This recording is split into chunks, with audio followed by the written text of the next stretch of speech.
YCP అధినేత YS Jagan అధ్యక్షతన parliamentary party సమావేశం జరిగింది. ఈ నెల 20 నుంచి పార్లమెంట్ వర్షాకాల సమావేశాల్లో అనుసరించాల్సిన వ్యూహాలపై ఈ సమావేశంలో చర్చించారు. రాష్ట్ర ప్రజల ప్రయోజనాలే తమకు ముఖ్యమని వాటి కోసం పార్లమెంట్లో గళం విప్పాలన్నారు వైఎస్ జగన్. మహిళా రిజర్వేషన్ బిల్లుకు ఇదివరకే మద్దతు ఇచ్చామని మరోసారి స్పష్టం చేశారు. రాష్ట్రంలో పాలన గాలికి ఎగిరిపోయిందని ఎక్కడ చూసినా స్కామ్లే కనిపిస్తున్నాయన్నారు జగన్. వాటిలో డిఎస్సి పోస్టుల భర్తీ పెద్ద స్కామ్ అని అన్నారు. పోటీ పరీక్ష రాయకుండా ఉద్యోగాలు ఇవ్వడం ఏంటి అని ప్రశ్నించారు. డిఎస్సి భర్తీలో తీవ్రమైన అవకతవకలు జరిగాయన్నారు జగన్. స్పోర్ట్స్ కోటా ఉద్యోగాల భర్తీలో తీవ్ర అవకతవకలు జరిగాయన్నారు.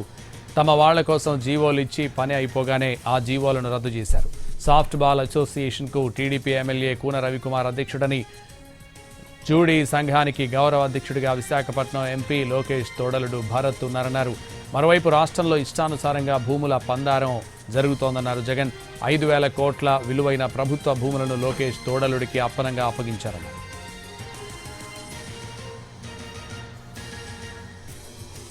అమరావతి నిర్మాణంలోనూ విపరీతమైన దోపిడీ జరుగుతోందన్నారు జగన్.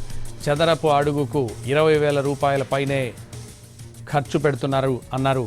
దేశంలో ఎక్కడా ఇలాంటి రేట్లు లేవని అన్నారు జగన్. రోడ్ల నిర్మాణాల్లోనూ దోపిడీ జరుగుతోందని చెప్పారు. ల్యాండ్ పూలింగ్కు భూములు ఇవ్వని రైతులపై దారుణాలకు దిగుతున్నారన్నారు. బలవంతంగా వారి భూములను లాక్కుంటున్నారని అన్నారు. తీసుకున్న 1,000 ఎకరాలకే దిక్కు లేదని, ఇప్పుడు మళ్లీ తమ భూములు ఎందుకు తీసుకుంటున్నారని రైతులు అడుగుతున్నారన్నారు.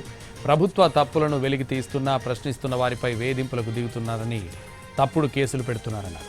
సోషల్ మీడియా పేరుతో చంద్రబాబు తీవ్ర అరాచకాలకు పాల్పడుతున్నారన్నారు జగన్. కేసులు పెట్టి అరెస్టులు చేస్తున్నారన్నారు. టెట్ రూపంలో టీచర్ల ఇబ్బందులను కేంద్రం దృష్టికి తీసుకెళ్లాలని ఎంపీలకు దిశానిర్దేశం చేశారు జగన్. టెట్ రాకముందు నుంచి టీచర్లుగా పనిచేస్తున్న వారికి టెట్ను తప్పనిసరి చేయడం సరికాదన్నారు. దీనికి సంబంధించి కేంద్ర మంత్రిని కలిసి వారికి సమస్యను నివేదించాలన్నారు.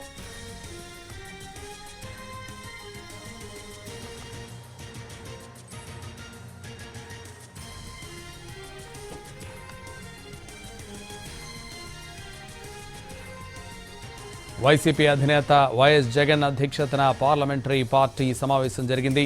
ఈ నెల 20 నుంచి పార్లమెంట్ వర్షాకాల సమావేశాల్లో అనుసరించాల్సిన వ్యూహాలపై ఈ సమావేశంలో చర్చించారు. రాష్ట్ర ప్రజల ప్రయోజనాలే తమకు ముఖ్యమని వాటి కోసం పార్లమెంట్లో గళం విప్పాలన్నారు వైఎస్ జగన్. మహిళా రిజర్వేషన్ బిల్లుకు ఇదివరకే మద్దతు ఇచ్చామని మరోసారి స్పష్టం చేశారు.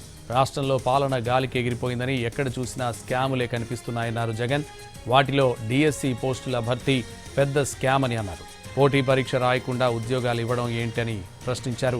డిఎస్సి భర్తీలో తీవ్రమైన అవకతవకలు జరిగాయన్నారు జగన్. స్పోర్ట్స్ కోటా ఉద్యోగాల భర్తీలో తీవ్ర అవకతవకలు జరిగాయన్నారు.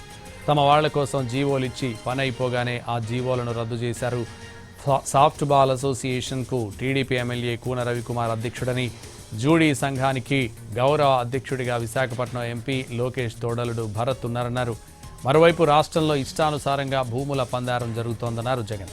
5,000 కోట్ల విలువైన ప్రభుత్వ భూములను లోకేష్ తోడలుడికి అప్పనంగా అప్పగించారన్నారు.